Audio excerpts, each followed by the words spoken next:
Welcome back to our channel info 366. இன்னைக்கு என்ன இன்ஃபர்மேஷனோட நான் உங்களை சந்திக்கிறேன் அப்படின்னா, மறுபடியும் முதல்ல இருந்தா அப்படிங்கிற மாதிரி திரும்பவும் லாக்டவுன் போட போறதா சோசியல் மீடியால எல்லாருமே பேசிட்டு இருக்காங்க. அது உண்மையா வதந்தியா? அமெரிக்காவும் இஸ்ரேலும் சேர்ந்து ஈரான் மேல தாக்குதல் நடத்தினாங்கல்ல, இந்த போரால நம்ம எந்த அளவுக்கு பாதிக்கப்பட்டிருக்கோம், இந்தியாவுக்கு என்ன மாதிரியான சவால்லாம் நம்ம ஃபேஸ் பண்ணிட்டு இருக்கோம், இதை தடுக்கிறதுக்கு என்ன நடவடிக்கை எடுத்துக்கிட்டு இருக்கோம், ஃபியூச்சருக்கு என்ன மாதிரியான திட்டங்கள் இருக்கு அப்படிங்கிறத பத்தி மோடி அவர்கள் சில முக்கியமான விஷயங்களை பேசியிருக்காங்க.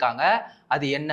அமெரிக்க அதிபர் ட்ரம்ப் அவர்களுக்கு ஈரான் ஒரு மிகப்பெரிய பரிசை கொடுத்ததா சொல்லியிருக்காரு. அது என்ன பரிசு? உண்மையிலே பரிசு கொடுத்திருக்காங்களா? இது உண்மையா இல்ல உருட்டா? உலகத்திலேயே முதல் முறையா பிலிப்பைன்ஸ்ல பெட்ரோல் டீசல் விலை இந்த அளவுக்கு உயர்ந்து போயிருக்கா? நம்ம நாட்டிலையும் பெட்ரோல் டீசல் விலை தட்டுப்பாடு இருக்கா? இது சம்பந்தமா உயர் அதிகாரிகள் என்ன சொல்றாங்க? நம்ம வீட்ல யூஸ் பண்ணிட்டு இருக்க சிலிண்டரோட வெயிட் 14.2 kg. இத 10 kg குறைக்க போறதா சொல்றாங்களே, அது உண்மையா? இது எல்லாத்த பத்தியும் தான் இந்த வீடியோல ரொம்ப டீடைலா பேச போறோம். சோ வீடியோவை ஸ்கிப் பண்ணாம ஃபுல்லா பாருங்க. அமெரிக்காவும் இஸ்ரேலும் சேர்ந்து ஈரானை தாக்கிட்டு இருக்க இந்த போரானது 3 வாரத்தை தொடர்ந்து 4வது வாரமா நடந்துகிட்டு இருக்கு. இதுல நம்ம எந்த அளவுக்கு பாதிக்கப்பட்டிருக்கோம் அப்படிங்கிறத மோடி அவர்கள் பல முக்கியமான விஷயங்களை பேசியிருக்காங்க. அதுல நம்ம 3 முக்கியமான சவால்களை எதிர்கொண்டுகிட்டு இருக்கோம் அப்படின்னு சொல்லியிருக்காங்க. அதுல ஃபர்ஸ்ட் பொருளாதாரம், இன்னொன்னு நம்மளோட தேசிய பாதுகாப்பு, இன்னொன்னு மனிதாபிமானம். இந்த 3 சவால்களை நம்ம எதிர்கொள்றோம் அப்படின்னு சொல்றாங்க. எல்லாருக்குமே பொருளாதார தடை இந்த போரால ஏற்பட்டுகிட்டு இருக்கு. அதுக்கு முக்கியமான காரணமா இருக்குது இந்த ஹோர்மோஸ் நீரிணை. இத திறக்கணும், இல்லனா எல்லா நாடுகளுமே பாதிக்கப்படும் அப்படின்னு சொல்லியிருக்காங்க. இந்த போரால பாதிக்கப்பட்ட இறந்து போன குடும்பங்களுக்கு எங்களால முடிஞ்ச உதவிகள் எல்லாத்தையுமே செஞ்சிட்டு இருக்கோம் அப்படின்னு சொல்லியும் மோடி அவர்கள் சொல்லியிருக்காங்க. இந்த சுற்றுலா பயணிகள் இதனால பாதிக்கப்பட்டிருக்காங்க. சோ அவங்களுக்கும் எங்களால முடிஞ்ச உதவிகளை செஞ்சிருக்கோம்னு சொல்லியிருக்காங்க. வளைகுடா கண்ட்ரியில மொத்தம் இந்தியர்கள் எவ்வளவு பேர் இருக்காங்க அப்படின்னு பாத்தீங்கன்னா 1 கோடி பேர் இருக்காங்க. அதுல 3,75,000 பேரை பத்திரமா இந்தியாவுக்கு கூட்டிட்டு வந்துட்டோம் அப்படின்னு சொல்றாங்க. ஈரான்ல 1000க்கும் மேற்பட்டவர்களையும் கூட்டிட்டு வந்திருக்காங்க. இந்த வளைகுடா பகுதிகளில் மெடிக்கல் ஸ்டூடெண்ட்ஸ் 700 பேர் இருக்காங்க.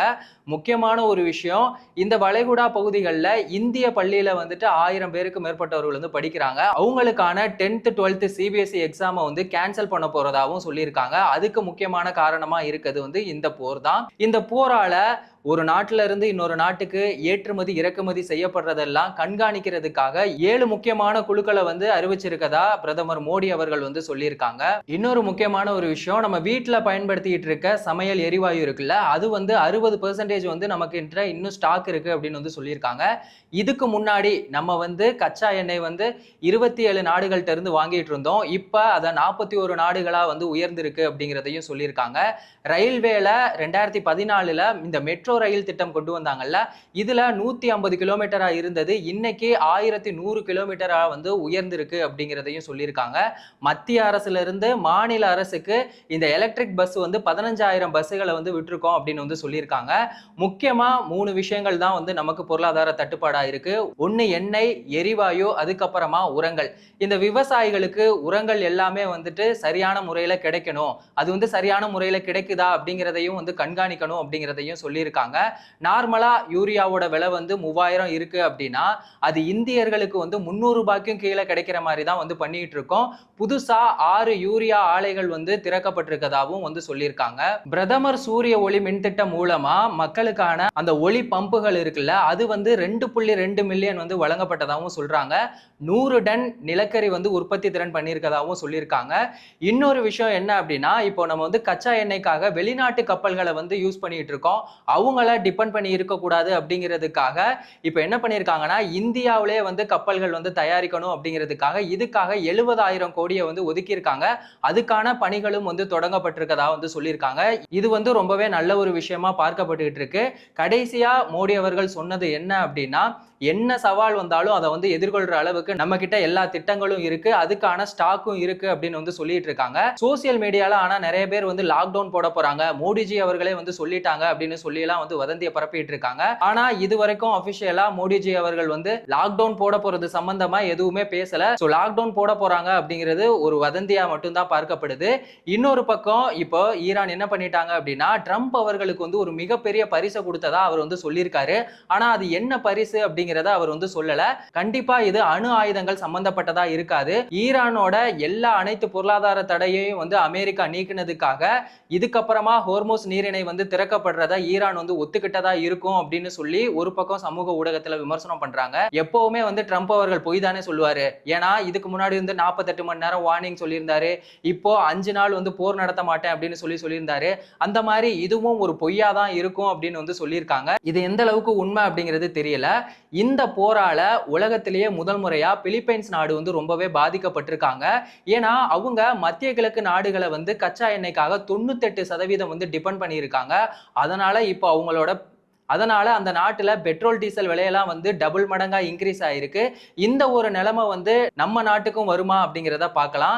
இது சம்பந்தமா பாரத் பெட்ரோலியம் என்ன சொல்லியிருக்காங்க அப்படின்னா, பெட்ரோல் டீசல்லாம் வந்து நிறையவே ஸ்டாக் இருக்கு. ஸோ வந்து இங்க பெட்ரோல் டீசல் தட்டுப்பாடு இருக்கு அப்படின்னு சொல்றதை யாருமே நம்பாதீங்க, வதந்தி அப்படின்னு அவங்களுமே சொல்லியிருக்காங்க. அது மட்டும் இல்லாம இந்த பெட்ரோல் மற்றும் இயற்கை எரிவாயுவோட மத்திய அரசோட உயர் அதிகாரி, அவங்களோட பேர் வந்து சுஜாதா சர்மா. அவங்க என்ன சொல்லியிருக்காங்க அப்படின்னா, அவங்களுமே வந்துட்டு இந்த பெட்ரோல் டீசல் தட்டுப்பாடு வந்து இல்லை அப்படின்னு சொல்லியிருக்காங்க. கடந்த 3 வாரத்துல மட்டும் 3.5 லட்சம் கேஸ் வந்து விநியோகம் செய்யப்பட்டதா சொல்லியிருக்காங்க. நேத்து மட்டுமே 7000 கேஸை வந்து கொடுத்ததா வந்து சொல்லியிருக்காங்க. ஸோ இந்த பெட்ரோல் டீசல் தட்டுப்பாடு அப்படிங்கிறது உண்மையிலே வதந்தி தான். நம்ம கிட்ட வந்து ஸ்டாக் இருக்கு. ஸோ யாருமே பயப்பட வேணாம் அப்படின்னு வந்து சொல்லியிருக்காங்க. இன்னொரு முக்கியமான ஒரு விஷயம், யாராவது இந்த பிளாக்ல கேஸ் ஏதாவது பதுக்கி வச்சிருந்தாங்க அப்படிங்கிறதையும் வந்து இன்ஃபார்ம் பண்ணணும் அப்படிங்கிற மாதிரியான விஷயங்களையுமே வந்து அவங்க சொல்லியிருக்காங்க.